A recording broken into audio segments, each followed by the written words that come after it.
Goes wide. Stokes has got it now. Open goal. Scores a tide. And the tide is rolling for the Cats. He did it again, Selwood. He's untackleable. If that's a word. I mean, twice. He's actually, he was nailed in the sound, that one there. But he got the ball clear. And as soon as he's actually got his tackler out of position, then all of a sudden the flow happens. Geelong had the spares in and Mooney was able to find Stokes. This was a clinical finish though too by Stokes. Yep. Just steadied himself, composed himself. What about a celebration? No, I'm tingling and I'm not playing. He wishes he was. He's had a foot in both camps over the years, King. Well, maybe we will have two unbeaten teams at the end of the day. Yes. They've led for 113 of the 115 minutes, St Kilda. Geelong's never been in front. Bartel again, inside 50. Mooney. Well, Lee, you talked about Mooney. I was going to say about Bartel. Bartel may have had games where he's had more possessions, but I don't think he's had more influence ever in a game of football. No, he has just been magnificent. Seeing the Brownlow medalist at his best, aren't we? Gardner won the tap. Hayes held on to it. I mean, sometimes stats don't mean a lot, but if you've got the ball in your hands today, you've earned it. Riewoldt continuing to work in this last quarter. And Hayes and Riewoldt have combined a number of times in this fourth term. Gilbert has been so good. Blake up towards half-back. Clark in the middle. Clark now. Open forward line. Kazitsky's on the move. Attracts the football. Scarlett goes with him. Kazitsky was held. No free kick. Charging in there, Milne. Ball squirts out. Mackie to Milburn to Enright. Oh, Mumford. Oh, Mumford did well. Kelly, Chapman, not again. Don't ask it twice. Mumford was in trouble. Now Chapman. they're clear. Now they're out. Mackie. This place is going ballistic around the outer side. Hogan goes down towards half forward. Opportunity in front. Blake went to ground. Goddard kicked his head. Ball's got the footy to half forward. Jones against the boundary. Pulsating stuff. End to end. Throwing himself at the football is Nick Riewoldt. Just that work rate. Riewoldt to full forward. Milne almost. They need a score. Mackie, Blake. Well, the big guys are being asked some big questions, aren't they? Blake's handball to Mackie. To Enright. Well, 3 minutes to go. Scores are level. They're out on their feet. Ablett did very well. Fisher gets back. Good tackle. Rook brings him down. Ablett's taken down. In hard Rook. Corey with Clark. Free kick to Corey. The advantage is given, I think. Play on. Varco brought down. Bull's got him. McWalter works. Back to Blake. Back to McWalter. Jones, big call by the umpire there. And then Jones at half back. Down the line. Riewoldt and Taylor. Ball bouncing, still in. Taken by Milburn. Little handball. Back to Chapman. They can barely pick their legs up. Taylor to half forward. Three Saints working at the back, Fisher. Not one Geelong forward moved then to the ball. They just couldn't. Goddard. This deserves a draw. Now it's a game of keeping off because it's broken play. There'll be teammates clear. Just must hold possession. Dawson to Del Santo. Gilbert involved earlier. Montagna's got it on the wing. Over the shoulder. No 50. Ball's free here too. Montagna. Always dangerous with the ball in his hands. Goes to Luke Ball. Dropping back is Riewoldt. It's in his ballpark. Gardner!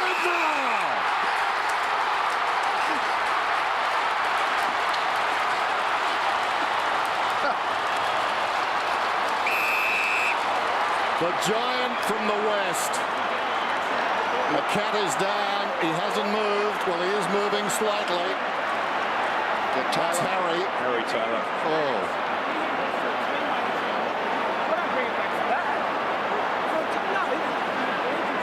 box, go through.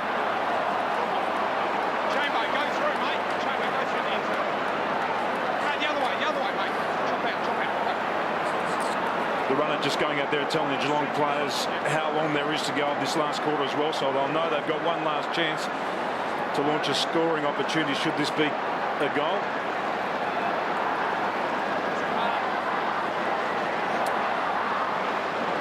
So it was an elbow to his head there. I mean, that was a heavy, sickening crash there from Gardner.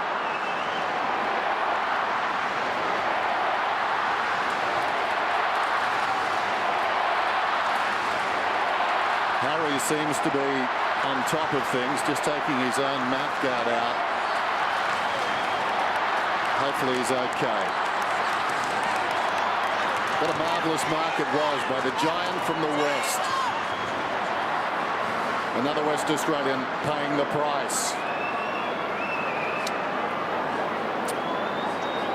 So you get the feeling Gardner will kick his 4th goal, and if he does, Geelong have a minute 20. I was going to say, Tim, pointing it out, every player on the ground now knows how long there is to play, don't they?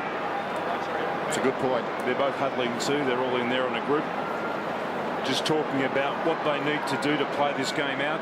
St Kilda will know that once they kick this goal, all they'll need to do is just get behind the ball and close down the space. It's a risky business, though, against such quality opposition, such fleet-footed opposition, isn't it? Big decision for the coaching staff. Do you close it down or do you push on? No, you close it down now, Dennis. At this stage of the game, you put your nose in front and you just close it down. So Taylor taking plenty of care here. And for Gardner, it's a bit like having a 4-foot putt and not being able to finish it off and coming back the next day, isn't it? I mean, we've given him the goal, but he hasn't quite kicked it yet. A rain delay, Bruce. A rain delay at the Dome. This has had everything. So Gardner has had plenty of time to think about this. Taylor is off the ground. Ross Lyon willing this kick through. If he kicks it, you doubt St Kilda can lose. He's kicked it.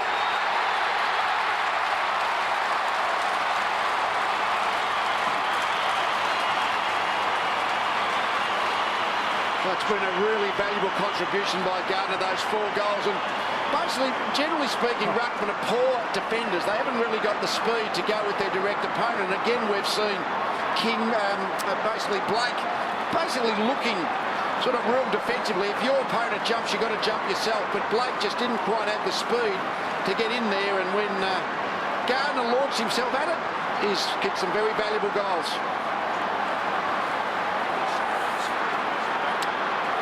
So down to a minute. It's Gardner's 30th birthday today and he's kicked 4. Saints all going back behind the ball. It's a great shot of it. Geelong need every bit of luck they can get now. Del Santo hacks it forward. Revolt, well done, Mackie. Pressure, Hogan, just his 2nd match. Montagna cuts it off. Little give. Free kick. Geelong through. Oh! So technical against Milne. So Kelly to Corey. And Corey wide. To Corey Enright. This is the last roll of the dice. Mumford to Enright. Enright to half forward. Mooney uses his body illegally. That's a man, still 2 actions. So now St Kilda will just kick it around. Geelong racing back to pick up the men. Geelong have been good enough to get back to make sure he has to kick it over the man on the mark. Kazitsky close to the boundary line. Gardner rises like a colossus. We talked about him before the game. Attack them at their weakness. But although Mumford's been okay, St Kilda win.